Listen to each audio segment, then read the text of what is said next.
You know, and speaking of out in the open, I mean, Ambassador McFaul, what President Biden does there in the interview this morning with George Stephanopoulos is he says to Putin, I see you out in the open. I know you have no soul, and at least we understand each other. It is such a dramatic departure from Donald Trump, who I'll never forget being on with my colleague Joe Scarborough, and Joe said, well, Putin kills people. So he says, oh, we're not that innocent. I mean, not only did he never criticize Putin's aggressions, his affection and affinity and subservience to Putin really became the central hallmark of U.S. foreign policy, or at least U.S.-Russia relations. Can you just speak to the substance of what this change in leadership and transfer of power means for the U.S.-Russia relationship?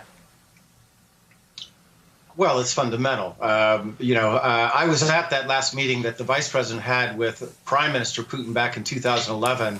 Already back then, as he said in his interview yesterday, he knows who Putin is. He's been briefed with him about him. He's met with him.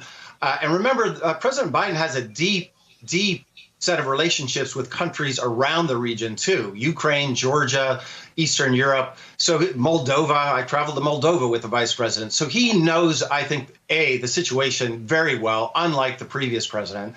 But B, of course, thank goodness we're not going to have our own president of the United States playing the whataboutism game that you just described, right? Well, what about our killing?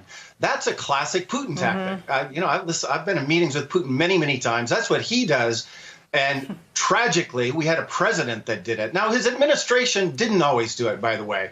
That was a very strange situation we had as well, where the top people at the White House had one Russia policy, the president. The rest of his administration had a different one.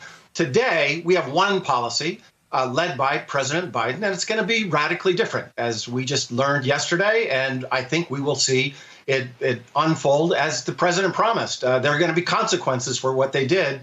That should be coming shortly. Hey, thanks for watching our YouTube channel. You should know that you can follow today's top stories and breaking news and catch up on your favorite MSNBC shows all in one place. Download the NBC News app today.